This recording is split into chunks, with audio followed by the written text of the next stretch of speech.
I got to be honest with you. I follow Rewire News Group for the information as much as the laughs and the joys that you all cause me to have when I'm experiencing a lot of pain over what's happening. But this latest podcast episode that you and your work spouse Jessica Mason Piccolo put out kind of put the fear of God in me again, in a way that was like, haha, funny, not funny, so not funny. But we need to be aware of what's happening. We have seen the rollout of Project 2025 when it comes to education, when it comes to Social Security, when it comes to a whole host of things. But now it seems we're about to experience Project 2025 when it comes to access to contraception, abortion, and yes, even our dildos. Imani, please say it's not so. It is so. It is so. Here's the thing, Lurie. I mean, I've been talking to you about the Comstock Act for at least a year now, and I was upset with Democrats when they knew that this was coming down the pipe. And their response seemed to be, well, let's just wait to see what the Supreme Court does in June with the mifepristone case. As some of your listeners may be aware, the Comstock Act and the mifepristone case are very intertwined because the Comstock Act prohibits the mailing of obscene materials, quote unquote, obscene materials. And that includes anything having to do with abortion, including pills, supplies, syringes, whatever a clinic or a person might need to perform an abortion. And then it also includes it could include contraception and does include sex toys. Now, Anthony Comstock was a dildo hoarder. And I think when I say that, people think that I'm joking. Not a dildo whore, a dildo hoarder. I don't call people whores because sex work is sex work, right? Sex work is sex work. That's right. But he is a dildo hoarder. And the reason why I like to make fun of him for being a dildo hoarder, because if you are a dildo enthusiast, then you should hoard as many dildos as you want. I support that. But if, like Anthony Comstock, you have some sort of shame spiral when it comes to sex, and you spent your life going around invading people's private property, confiscating their dildos, and then not disposing of them, I'm going to call you a dildo hoarder. He had some real hangups when it comes to sex. And obviously to him and the people who enforced the Comstock Act back in the 19th century, dildos were considered obscene. Now, here's where the rubber meets the road, pun intended. These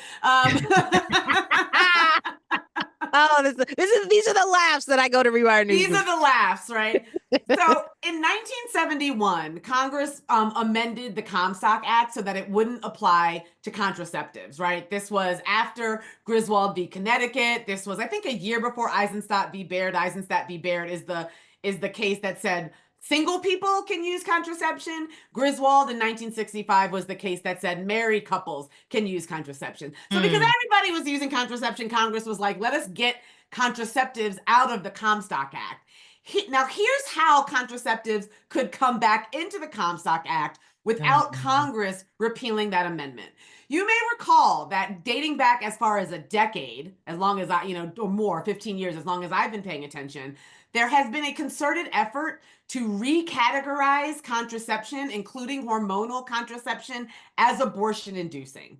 In 2012, in the case Burwell versus Hobby Lobby, that was the case where the craft store Hobby Lobby said they didn't want to provide contraceptive coverage in the insurance policies that they provided their employees because they believed they had a sincerely held religious belief, that's a term of art, quote unquote, sincerely held religious belief that birth control causes abortion, that birth control is an abortifacient.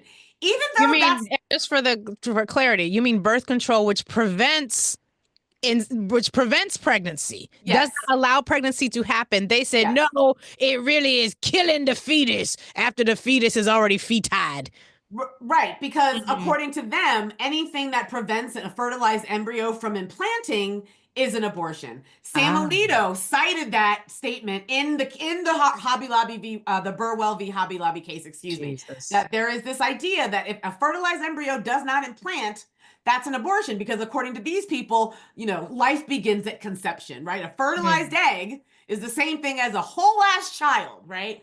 Okay, so cut to 10 years later, we've had people like Ted Cruz, Marjorie Taylor Greene, even Brett Kavanaugh in his confirmation hearings calling contraception abortion inducing. So this None has of these been, people are scientists of course or not. doctors. Okay, just No, of checking. course not. They're just Just they're checking. just talking out of their ass, so to speak. Okay.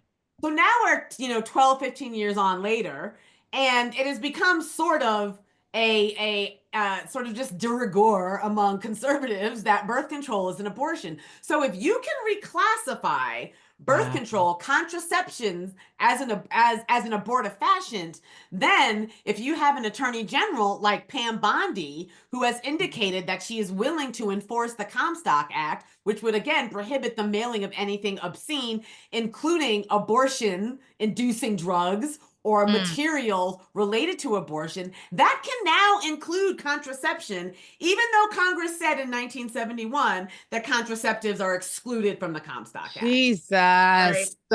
So we're talking about a 150-year-old law that hasn't been enforced since the turn of the 20th century, right? Now we're Mm. talking about this law that is still in the books and that Democrats did almost nothing to try to repeal, right? Tina Smith introduced some legislation. I think there was comparative House legislation introduced by Cori Bush. Sadly, she's no longer in Congress, and a couple Mm. of other Congress people.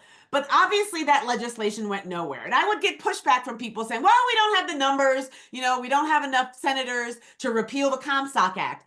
But we did have enough senators to begin a healthy conversation about the Comstock Act and to tell the American public what it would do should Wow. Trump win election and should Trump appoint an attorney general who's willing to enforce this 150-year-old zombie statute that nobody enforces anymore. And so here we are with Pam Bondi having gone to Louisiana before the Super Bowl, Oh my having God. met with Governor Jeff Landry, having met with Black Democrat District Attorney Tony Clayton, who is, by the way, the man who is responsible for indicting a woman and a New York doctor who provided Huh? abortion pills What? to a minor in Louisiana. Yes, Tony What? Clayton, Oh, you said a black Democrat. a Black Democrat. I was going to ask you about that case because we have now these reports where this doctor in New York sent Mhm. materials that I guess would be considered obscene under the Comstock Act to a patient in Louisiana. I did not know that and that doctor was subsequently indicted, I believe, in the state of Yes. Louisiana and is now facing potential criminal charges to the tune of forcing Kathy Hochul, the governor of New York, to basically say, we call your bluff. We will not extradite this person because the state of Louisiana also asked for extradition to have said Mhm. doctor sent there to face criminal charges. That was a black Democrat?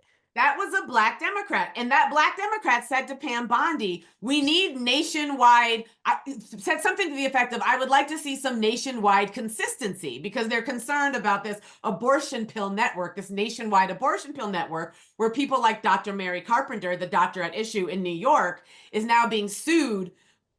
She's being indicted by Louisiana and sued civilly by Ken Paxton of Texas. And Kathy Hochul's like, wait a minute, we're not, there's a shield law in New York. They're trying to Right. shield abortion providers in New York from being subject to criminal or civil liability in states that are hostile to abortion, right? And so when he says he's looking for some nationwide consistency, and Pam Bondi says in response, I hear you.